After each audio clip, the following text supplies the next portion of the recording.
Hey, what's up everyone? This is Rob from Wholehealth Connections, and today I just want to talk about the basics of nutrition, the foundations of nutrition, because obviously there's so much information out there.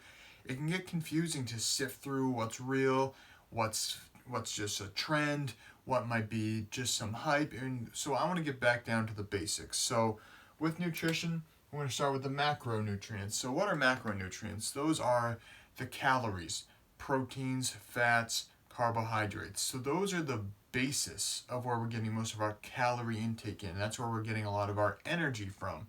And so the basis of the different macros is a lot of people say, oh, you need to eat keto, which is all fat. You need to go no fat, low protein. There's so many different ideas out there that it really comes down to listening to our body. And all three of those, proteins, fats, and carbohydrates, are very important to the human body.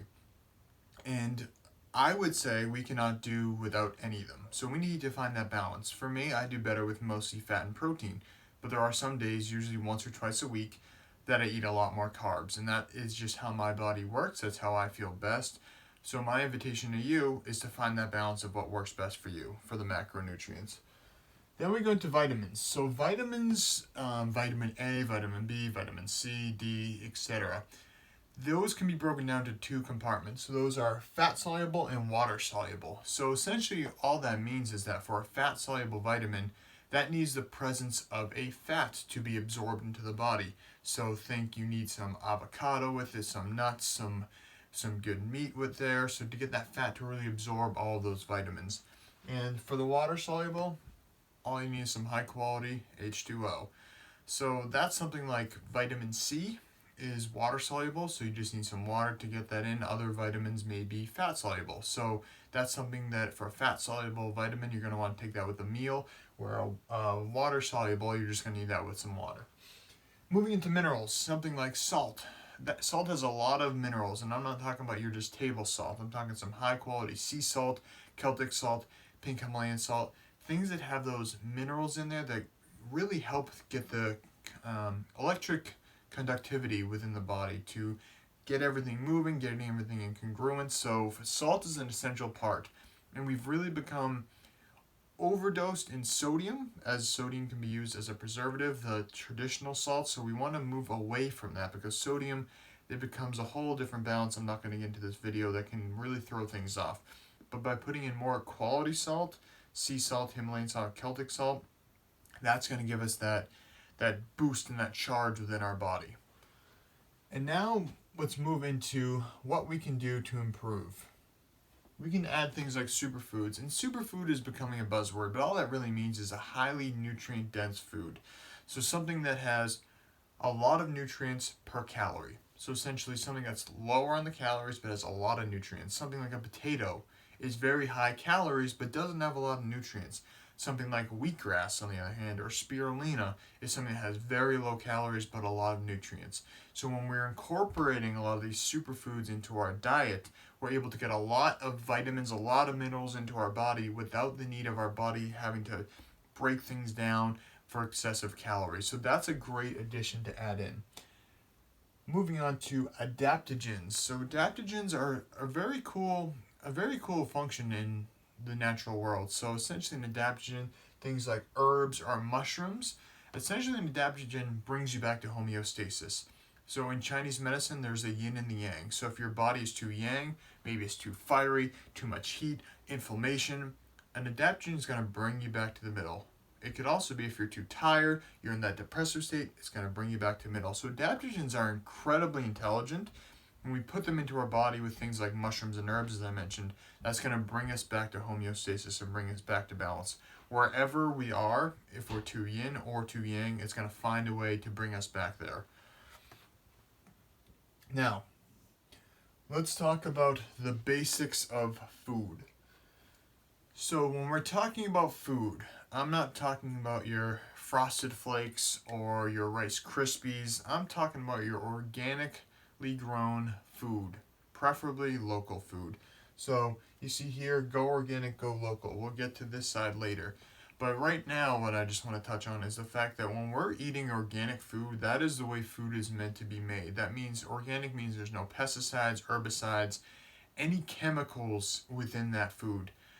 And so when we're indulging in food that doesn't have the organic label on it, or it's not coming from an organic farm, we are putting our body into a big state of inflammation, a big state of toxicity, because we're constantly trying to purge out all these chemicals that are laced in the food. And that comes back to the health of the soil. So if when we're choosing to eat organic food, we are improving the health of the soil. And if you think about it, if the soil is here and the plant's roots are in the soil, whatever is in the soil, however healthy the soil is how healthy the roots are going to be. And then however healthy the roots are going to be is how healthy the plant is going to be. So if you're going to get your, let's just say, corn, call that a piece of corn. If you're getting corn, that's going to depend on how healthy the soil is, how healthy the roots are, how healthy the plant is. So it's not just the plant itself, it's the whole ground up, and it all starts in the soil. When we eat non-organic food, when we buy non-organic food, we are supporting a system that is destructive to the soil, destructive to the plants, destructive to the microbes, because the pesticide is killing pests. And that could be worms, that could be bees, things that are actually very beneficial to the plant's growth, to the soil's health, and to our human health. So this is all connected. However healthy our soil is how healthy the food is, and is how healthy we humans are. And that comes back to the sustainability of the planet. If we keep depleting our soil at the rate that we are, we're not going to have enough nutrition in our food to sustain our human life. And there are plenty of studies out there that show that our soil is incredibly depleted. A lot of the same strand of corn that we grew now as opposed to 1,000 years ago has a fraction of the nutrition today that it once did, because our soil is so depleted. And that comes from using things like monocropping, which is growing one food in one location forever. Because you think about it, each plant has some different nutrients it needs. So tomatoes need different nutrition from the soil than corn does, and corn needs something different than snap peas do. So if you keep growing the same one in the same place, you're depleting that soil because it's just using the same nutrients. So at some point, it's going to run out of that nutrition, and the plant's going to be not going to have a whole lot to give us. And also, that loses a lot of the enzymes. So when we have an unhealthy plant, we have unhealthy soil, we are losing all those enzymes. And enzymes help us break down our food. So you may have heard of digestive enzymes that people take as a supplement. And the reason why we need that is because our soil is so depleted, our foods are so distraught, they don't have those natural enzymes that they used to, so we can't even get the enzymes from the food like we used to be able to help us digest. And that is also a benefit of eating organic raw food. And I always say, if you're growing it yourself or you know where it's coming from, leave the dirt on there. There's a lot of good enzymes in there, there's a lot of good bacteria, healthy bacteria, and that's going to help us with digestion. That's going to help us with our immune system, and that's going to just help everything work symbiotically and work together. So what that leads to, we have healthy soil, we have healthy enzymes, we have healthy food.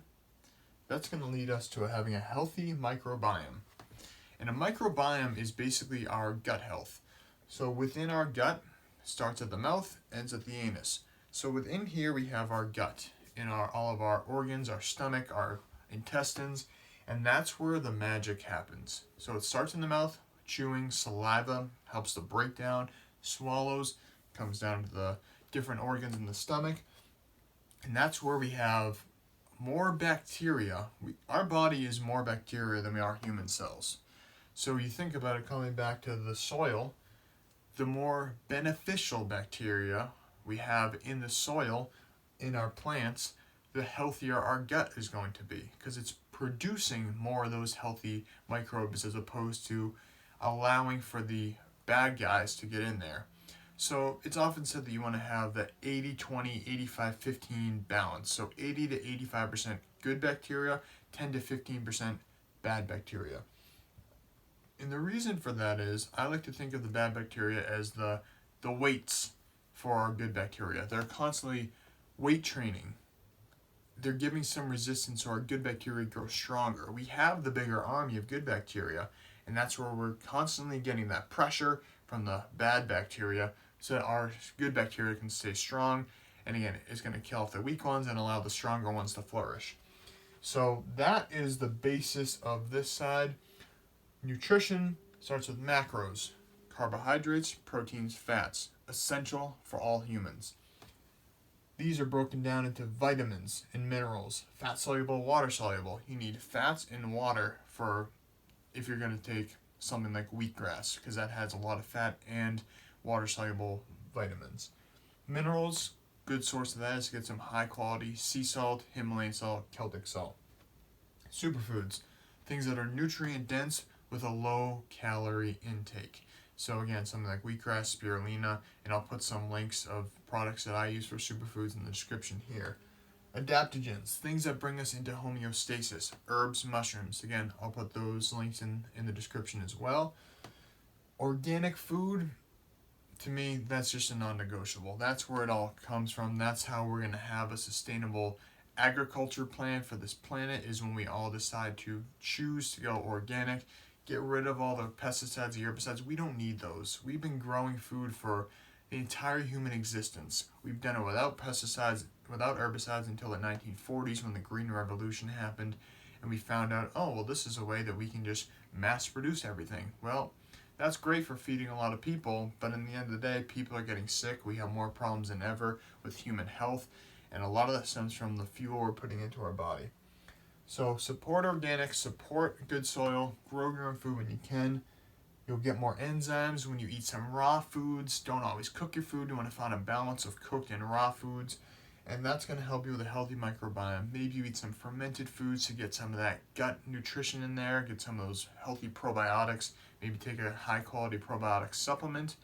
But again, just do your research, making sure that you're getting it from a good source, and I'll share some of my sources in the description. Because again, there's a lot of people out there just trying to make a quick buck.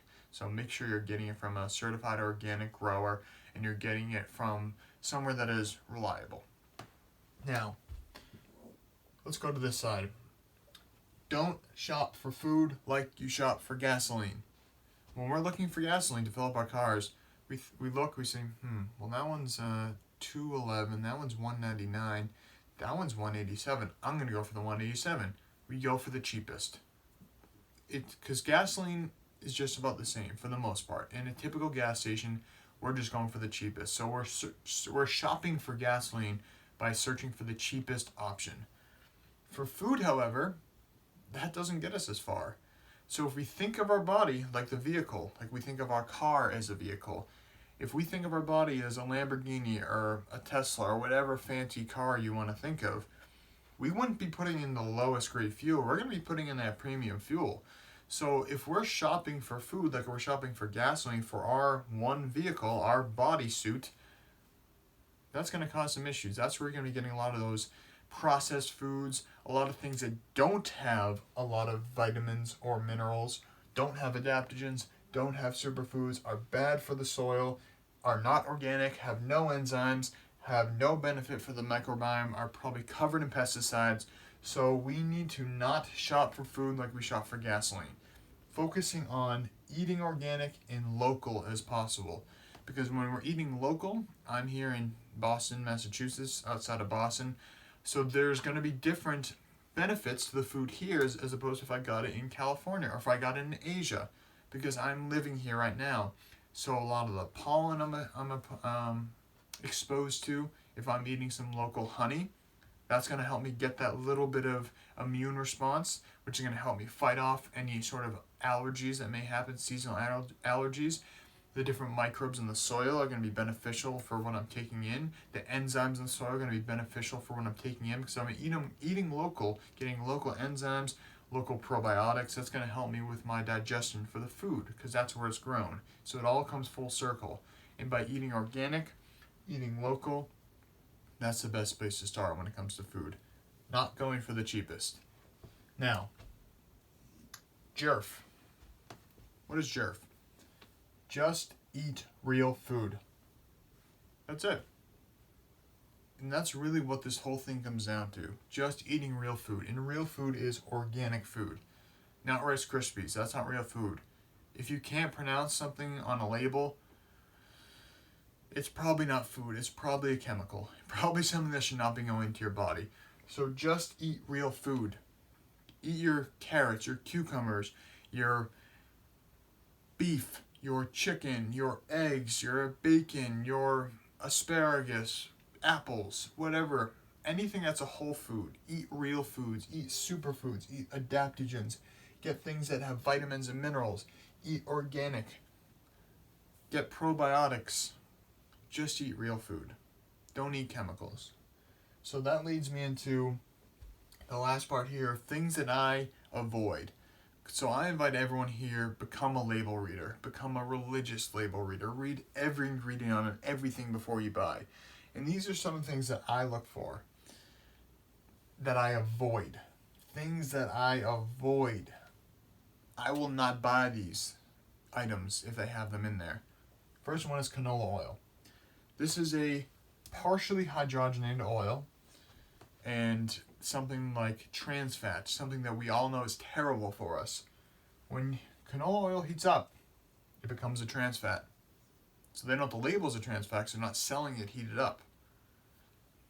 However, if you're cooking with canola oil, that's a partially hydrogenated oil, there is a lot of garbage that goes in there.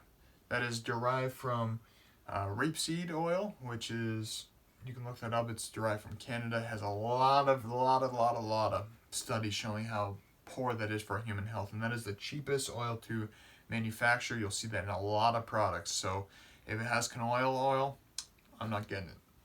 Soy. There was a soy crave for a couple of years, not too long ago, and that was part of the anti-meat movement and part of the plant-based movement, which again, plant-based is great for a lot of people, but someone like myself, I do well with meat in my diet, organic, grass-fed, preferably local meat. So soy, especially for us men, is a hormone disruptor. It suppresses the production of testosterone and boosts the production of estrogen. So this is something that we do not want to be eating, especially as men. For women, you can get away with having a little soy here and there, maybe some tofu occasionally, but for most men, this is something that I highly avoid staying away from. Sugar is the next one. So canola oil, soy, sugar. Sugar hides itself in so many different ways. Marketers gotten so creative. They have dextrose, glucose, high fructose corn syrup. The list goes on and on. Let's see, brown rice syrup. Anything that says syrup is a sugar. So sugar is something that causes a lot of inflammation in the body. It's as addictive. Actually, it's more addictive than cocaine to the brain. Let that sink in for a minute. Sugar is more addictive to cocaine to our brain. Why is that? Well, you see, when you eat a cookie, usually it's hard to just have one cookie. Then you want another one. Then you want another one. Then all of a sudden you've eaten a whole sleeve of Oreos. Why? Because think about it traditionally, sugar, carbohydrates are our primary fuel source in the average person. Again, in ketogenic diets, you can go into a whole ketones and a whole other avenue of that. But for many people, you think of fruit, there's a lot of sugar in fruit. Fruit is sweet. We love the taste of sweet things. We like the taste of salty things and fattening things. So by avoiding sugar, that's going to help with our crashes, our energy waves. Maybe you eat a meal and then you get really tired after.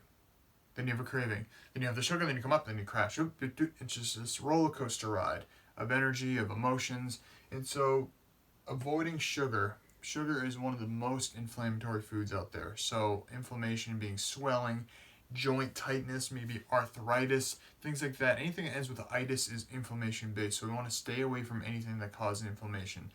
And dairy, non-organic dairy, pasteurized dairy can cause inflammation. Dairy is a very inflammatory food. We want to eat that sparingly. And if we do, make sure it's organic, preferably local. Gluten, also inflammatory. And again, a lot of that is just from the chemicals within gluten. A lot of those, the Roundup, the glyphosate that's in these foods, the non-organic food, that's what causes more of the inflammation than the actual food itself. So if we're getting an organic bread, an organic dairy, organic, anything else, maybe alcohol, some wine. There's a lot of chemicals in wine. So making sure that we're avoiding things like that to make sure that we're not getting those pesticides, those chemicals into our body. And as I mentioned earlier, avoid things you can't pronounce. If you can't pronounce it, don't put it in your body. It's probably not good for you. It probably is a chemical. It's probably something that's going to cause a lot of havoc in your body. Probably something that's going to destroy your microbiome. Probably something that's not organic. Probably something that has no vitamins, no minerals, no adaptogens, no nutrition in there. Probably something that is draining your life's energy. Something that requires so much energy just to break down and to flush out that you're using that vital energy for that as opposed to anything else you might be doing. Colors and dyes. Now, this is a challenging one because a lot of household products, soaps, shampoos, anything like that, that is going into our body, whether we think so or not. If we're putting it on our skin absorbs much of what it touches.